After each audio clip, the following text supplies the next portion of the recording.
আসসালামু আলাইকুম, hello everyone. Strawberry কেকটা যে এত মজা আসলে না খেলে বুঝতেই পারতাম না। আপনারা যারা কখনো স্ট্রবেরি ফ্লেভারের কেক ট্রাই করেননি, আশা করছি একবার হলেও ট্রাই করে দেখবেন, আপনাদের কাছে ইনশাআল্লাহ ভালো লাগবে। আজকে আপনাদের সাথে শেয়ার করব এখানে ৩টা ডিম দিয়ে ১.৫ পাউন্ড কেকের স্ট্রবেরি কেকের রেসিপি এবং ডেকোরেশন টিউটোরিয়াল। আশা করছি ভিডিও শেষ পর্যন্ত আপনারা সবাই আমার সাথেই থাকবেন, তাহলে আপনারা অনেক কিছু এখান থেকে শিখে যেতে পারবেন। এখানে প্রথমে আমি সবগুলো শুকনো উপকরণকে একটা চালনির সাহায্যে চেলে নিব। এজন্য আমি মেজারমেন্ট কাপের 1/2 কাপ এবং 1/4 কাপ ময়দা এরপর দিয়ে দিচ্ছি খুব সামান্য পরিমাণে লবণ। আপনারা যারা মিষ্টি খাবারে লবণ খেতে পছন্দ করেন না তারা চাইলে এটি স্কিপ করতে পারেন। আমার কাছে ভালো লাগে, সেজন্য আমি সবসময় কেকে লবণ ব্যবহার করে থাকি। এরপর আমি এখানে দিয়ে দিয়েছি 1.5 চা চামচের মতো বেকিং পাউডার। এরপর দিয়েছি খুব সামান্য বেকিং সোডা। বেকিং সোডা কখনোই খুব বেশি দিতে যাবেন না, খুব সামান্য পরিমাণে দিবেন। ১ চিমটি বা ২ চিমটি, এর বেশি দেওয়া যাবে না। তাহলে কিন্তু কেক থেকে বেকিং সোডার একটা স্মেল আসবে। শুকনো উপকরণগুলোকে মিশিয়ে এটাকে একটা সাইডে রেখে দিচ্ছি। এরপর আমি এখানে নিয়েছি রুমের স্বাভাবিক তাপমাত্রায় থাকা ৩টা ডিম।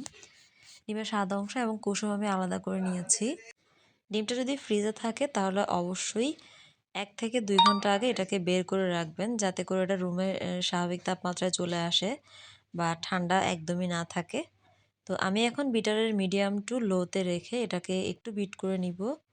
যখনই একটু সামান্য ফোম হয়ে আসবে তখনই আমি এখানে চিনি অ্যাড করতে থাকব। চিনি কখনোই একবারে দিবেন না, ২ থেকে ৩ বারে চিনিটাকে দিবেন এবং ডিমের ফোমটা করে নেবেন। তো এখানে আমি একদম উঁচু করে 1/2 কাপ চিনি নিয়েছি। আপনারা যারা চিনি একটু বেশি খেতে পছন্দ করেন তারা এখানে 1/2 কাপ এবং 1/4 কাপ চিনি ব্যবহার করবেন। আমি পার্সোনালি একটু মিডিয়াম চিনি পছন্দ করি, তো সেজন্য আমি একদম উঁচা করে 1/2 কাপ থেকে একদম উঁচা করে পিরামিডের মতো যতটুকু নেওয়া যায় ততটুকু চিনি নিয়েছি। তো ২ থেকে ৩ বারে আমি এখানে চিনিটা দিব এবং বিট করতে থাকব। যতক্ষণ পর্যন্ত আমার চিনির দানা দানা থাকবে ততক্ষণ পর্যন্ত আমাকে এখানে বিট করে নিতে হবে। তো আপনারা শেষ পর্যন্ত কিন্তু হাত দিয়ে চেক করে নেবেন যে চিনিটা রয়েছে কিনা। তো আমি এখন আমার আর অল্প কিছু চিনি ছিল সেটাও আমি দিয়ে দিয়েছি। আপনারা নিশ্চয়ই খেয়াল করেছেন আমি একবারে চিনিটা দেইনি, ২ থেকে ৩ বারে দিয়ে আমি এটাকে বিট করে নিচ্ছি। তো দেখেন মাশাআল্লাহ এটা একদম ভালোভাবে পারফেক্টলি বিট হয়ে গিয়েছে। অফ ক্যামেরায় আমি এটাকে হাত দিয়ে চেক করে নিয়েছি। আমার চিনিটা মাশাআল্লাহ একদম গলে গিয়েছে। এই পর্যায়ে আমি ডিমের ৩টা কুসুম এখানে অ্যাড করে দিলাম। তো বিটারটাকে অফ করে আমি এখন এখানে স্ট্রবেরি ইমালশন মিশিয়ে নিব। আপনাদের কাছে যদি ইমালশনটা অ্যাভেলেবেল না থাকে আপনারা চাইলে এখানে এসেন্সটাও ব্যবহার করতে পারেন। ইমালশন ব্যবহার করলে একটা সুবিধা রয়েছে, সেটা হচ্ছে স্ট্রবেরির এখানে ফ্লেভারটাও থাকে, খুব সামান্য কালারও এখানে অ্যাড করা থাকে। তো ইমালশনটা দিয়ে দেওয়া হয়ে গেলে আমি অল্প কিছুক্ষণের জন্য এটাকে বিট করে বিটারটাকে একটা সাইডে রেখে দিচ্ছি। ইমালশন দেওয়ার পর খুব বেশিক্ষণ এটাকে বিট করা যাবে না, তাহলে কিন্তু ডিমের ফোমটা নষ্ট হয়ে যেতে পারে।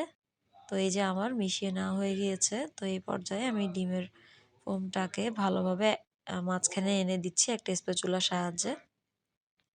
এখন আমি আগে থেকে চেলে নেওয়া শুকনো উপকরণগুলোকে আরও একবার চেলে তারপর দিয়ে দিব। আপনারা চাইলে এবার না চেলেও কিন্তু ডিমের ফোমের সাথে শুকনো উপকরণগুলোকে মিশিয়ে নিতে পারেন। তবে কেক যাতে অনেক বেশি সফট হয় এবং কেকে যাতে কোনো কিছু দানা দানা না থাকে এজন্যই আমি এটাকে চেলে দিচ্ছি। আপনারা চাইলে না দিলেও চলবে। তো হ্যান্ড হুইস্কের সাহায্যে খুবই আলতো হাতে আমি এটাকে মিশিয়ে নিচ্ছি।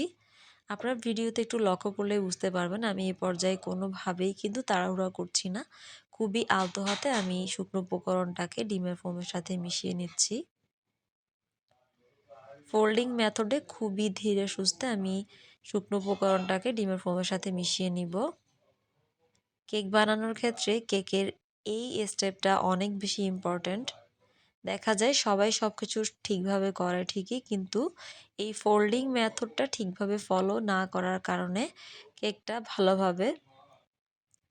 ময়দাটা ভালোভাবে ডিমের ফোমের সাথে মেশাতে গিয়ে অতিরিক্ত এটাকে ওভার মিক্স করে ফেলেন, সেই ক্ষেত্রে কেকটা ভালো হয় না এবং ময়দাটা গুটি গুটি বেঁধে থাকে। এখানে আমি একটা ৯ ইঞ্চি মোল্ড নিয়েছি, যেটাতে তেল বা বাটার কোনো কিছুই আমি ব্রাশ করিনি। ব্রাশ না করে আমি এখানে একটা কাগজ দিয়ে দিয়েছি। এরপর আমি সবটা ব্যাটার কেক মোল্ডে ঢেলে দিলাম। সরি, আমার এটা 8 অথবা 8.5 ইঞ্চি মোল্ড ছিল, আমার আসলে ঠিক মনে নেই, এরকমই হবে। তো কেকটাকে যেহেতু আমি চুলায় বেক করব, আগে থেকে চুলায় একটা হাঁড়ি বসিয়ে লবণ দিয়ে আমি এটাকে প্রিহিট করে নিয়েছি। প্রায় 45 মিনিটের মতো সময় লেগেছে আমার এই কেকটা হতে। কেকটা মাশাআল্লাহ হয়ে এসেছে। তো এখন আমরা কেকের জন্য ক্রিম রেডি করব। তো আজকের 1.5 পাউন্ড কেকের জন্য আমি এখানে 1 কাপ থেকে কিছুটা বেশি হুইপ ক্রিম নিয়েছি। আপনারা এখানে যে কোনো ব্র্যান্ডের হুইপ ক্রিমটা ব্যবহার করতে পারেন। আমি এখানে আজকে ট্রপিক্যালের হুইপ ক্রিমটা ব্যবহার করছি। একটু বরফ ঠান্ডা থাকা অবস্থায় কিন্তু ক্রিমটাকে বিট করে নিতে হবে। ক্রিমও কিন্তু ওভারবিট করা যাবে না। ক্রিম ওভারবিট করলে দেখা যাবে আপনারা কেকে ফিনিশিং আনতে পারবেন না। খুব বেশি প্রবলেম হয়ে যাবে কেকে ফিনিশিং আনতে। সেই ক্ষেত্রেও কিন্তু একটা ট্রিক্স রয়েছে। সামান্য কিছুটা পানি অ্যাড করে ক্রিমটাকে আরেকবার বিট করে নিলেই দেখবেন খুব সহজে আপনারা ক্রিমটা দিয়ে কাজ করতে পারছেন। তো ক্রিমটার সাথে আমি এখানে স্ট্রবেরি ইমালশন মিশিয়ে ক্রিমটাকে একটা সাইডে রেখে দিচ্ছি। ওই যে দেখেন মাশাআল্লাহ আমার কেকটা কিন্তু পারফেক্টলি বেক হয়ে গিয়েছে। কেকটা যেহেতু একটু ফ্ল্যাট করে রেডি করেছি, আমি এটাকে খুব বেশি স্লাইস করব না। আমি কেকটাকে শুধুমাত্র 2টা ভাগেই স্লাইস করে নিয়েছি। তো ছুরির সাহায্যে এটাকে স্লাইস করে নিয়ে আমি এটাতে ভালোভাবে সুগার সিরাপ দিয়ে দিব। কেকটা নিশ্চয়ই দেখেই বুঝতে পারছেন মাশাআল্লাহ কেকটা কতটা সফট হয়েছে। তো পুরোর মতো সুগার সিরাপ দিয়ে দেওয়া হয়ে গেলে আমি এখানে হুইপ ক্রিমও লাগিয়ে নিব। আপনারা চাইলে আপনাদের কাছে যদি স্ট্রবেরি ফিলিংটা অ্যাভেলেবেল থাকে তাহলে আপনারা অবশ্যই এখানে স্ট্রবেরির ফিলিংটা অ্যাড করে দিবেন। আমি যেহেতু কেক সেল করে থাকি আলহামদুলিল্লাহ আমার কাছে কাস্টমার যেভাবে চায় আমি কিন্তু সেভাবেই কেকটাকে সার্ভ করি। কোনো কাস্টমার যদি বাজেটের প্রবলেম থাকে, ওনারা যদি চায় যে ফিলিং ছাড়াই কেক নিবে, সেক্ষেত্রে আমরা ফিলিং ছাড়াই কিন্তু কাস্টমারকে কেকটা প্রোভাইড করে থাকি। এই কেকটাতে আমি ফিলিং ছাড়াই বানিয়েছি, কিন্তু মাশাআল্লাহ কেকটা এত বেশি মজা হয়েছিল। তো এই লেয়ারও অফ ক্যামেরায় আমি সুগার সিরাপ দিয়ে এখন পুরো কেকটাকে ক্রাম কোটিং করে নিব। কেকে ক্রাম কোটিং করে নেওয়াটা কিন্তু অনেক বেশি ইম্পর্টেন্ট। ক্রাম কোটিং করে নিলে দেখা যাবে আপনি যখন কেকে ফাইনাল ফিনিশিং দিবেন তখন ভেতর থেকে কেকের কোনো গুঁড়ি গুঁড়ি দানা উঠে আসবে না এবং আপনার ফাইনাল ফিনিশিংটা অনেক বেশি সুন্দর হবে। তো একটা প্যালেট নাইফের সাহায্যে কেকের চারো সাইডে খুব সামান্য পরিমাণে ক্রিম লাগিয়ে এটাকে ক্রাম কোট করে নিয়েছি। কেকটাকে ফ্রিজ থেকে বের করে আমি এখানে এখন সেকেন্ড লেয়ারে ক্রিম কোট করে নিব, যেটা আমাদের কেকে ফাইনাল ফিনিশিং হবে। আরেকটা ব্যাপার বলি, যেহেতু আমি ক্রিমের সাথে প্রথমেই কিন্তু স্ট্রবেরি ইমালশন মিশিয়ে নিয়েছি, যার কারণে সবগুলো ক্রিম কিন্তু একদমই পিঙ্ক কালার হয়ে গিয়েছিল। তো আমি খুব ভালোই একটা বিপদে পড়ে গিয়েছিলাম। তো এখন আমি এই বিপদ থেকে কিভাবে রক্ষা পাবো, শেষমেশ এআই এর শরণাপন্ন হলাম।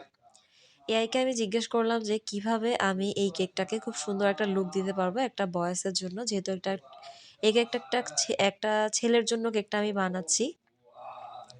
এই জন্য এখানে কোনোভাবেই কেকটা পিঙ্ক কালার হতে পারবে না। এখানে কেকটা হতে হবে ব্লু কালার বা হোয়াইট কালার বা অন্য যে কোনো কালার যেটা ছেলেদের সাথে যায় বা বয়েজ থিমের সাথে যাবে। তো চ্যাটজিটিপি আমাকে যেটা বলল যে খুব সামান্য গ্রিন অথবা খুব সামান্য ব্লু মেশালেই কিন্তু খুব সুন্দর একটা কালার এখানে চলে আসবে। তো চ্যাটজিটিপি থেকে হেল্প নিয়েই কিন্তু মেইনলি আমি এই কেকের পিঙ্ক কালারের ক্রিমটা দিয়েই কিন্তু এখানে আমি পুরো কেকটা ডেকোরেশন করে নিয়েছি। তো ক্রিমের সাথে খুব সামান্য ব্লু কালার মিশিয়ে আমি এখানে একদম লাইট একটা স্কাই ব্লু কালার করে নিয়েছি। তো স্কাই ব্লু কালার করার পরেও আমার কাছে কেন জানি একদমই ভালো লাগছিল না। তো এখানে আমি প্যালেট নাইফে খুব সামান্য পরিমাণে ব্লু কালার নিয়ে এভাবে লাগিয়ে দিচ্ছিলাম, যেটা দিয়ে আমি মাঝখান থেকে একটা ডেকোরেশন করে নিব খুবই সিম্পল ওয়েতে। তো আপনারা নিশ্চয়ই দেখতে পাচ্ছেন আমি কিভাবে কালারটা লাগিয়ে নিচ্ছি। তো এভাবে লাগিয়ে নেওয়া হয়ে গেলে আমি মাঝখান থেকে এই প্যালেট নাইফটা দিয়ে খুব সুন্দরভাবে একটা ডিজাইন করে নিব। তো আপনাদের কাছে যদি প্যালেট নাইফ অ্যাভেলেবেল না থাকে তাহলে কোনো সমস্যা নেই। আপনারা একটা চামচের সাহায্যেও কিন্তু খুব সুন্দরভাবে এই সেম ডেকোরেশনটা করে নিতে পারবেন। এভাবে টার্ন টেবিলটাকে একদিক থেকে ঘোরাবেন এবং এভাবে আহ, উপর থেকে প্যালেট নাইফটাকে ধরে রাখবেন, দেখবেন খুব ইজিলি কিন্তু এই ডিজাইনটা হয়ে যাবে। তো আমার এই ডিজাইনটা করে নেওয়া শেষ। আমি এখন এখানে একটা 6B নজেল নিয়ে নিয়েছি। 6B নজেল দিয়ে উপর থেকে আমি এভাবে ডিজাইন করে নিচ্ছি। আসলে আমি কেকটা কিভাবে ডিজাইন করবো এটা একদমই বুঝতে পারছিলাম না, যেহেতু হঠাৎ করে কেকটা বানাচ্ছি। তো আমি আমার মতো করেই সিম্পলি আমি এটাকে করে নিয়েছি। এরপর একটা 1M নজল দিয়ে আমি সেইমভাবে কেকের উপরিভাগে এভাবে ডিজাইন করে নিয়েছি। তো এরপর একটা একদম ছোট সাইজে স্টার নজল দিয়ে কেকের নিচের সাইডে এভাবে বর্ডার করে দিচ্ছি। এভাবে সেইমভাবে আমি কেকের উপরের সাইডেও এভাবে বর্ডার করে নিব। তো অফ ক্যামেরায় কিন্তু আমি উপরে এবং নিচে চারো সাইডে এভাবে একটা বর্ডার করে নিয়েছি। কেকের উপরের সাইডে আমি এভাবে একটা হ্যাপি বার্থডে টপার দিয়ে দিচ্ছি। তো হ্যাপি বার্থডে টপার দিয়ে দিলে হয় কি আপনাকে কষ্ট করে আর এখানে হ্যাপি বার্থডেটা লিখতে হবে না, জাস্ট নামটা অ্যাড করে দিলেই চলবে। তো আমি টপারটা অ্যাড করে দিয়েছি। তো এরপর এখানে আমি কিছু গোল্ডেন লিফ অ্যাড করে দিচ্ছি। এটা একটা টপার, এটা আমি নিজেই রেডি করেছিলাম। তো এই টপারটা আমি এখানে একে একে কেকের উপরে বসিয়ে দিচ্ছি। তো এই টপারগুলো দেওয়াতেই কিন্তু কেকটা দেখতে অনেক বেশি সুন্দর লাগছিল। তো এভাবেই কিন্তু সিম্পলি আমি আমার কেকটাকে ডেকোরেশন করেছি।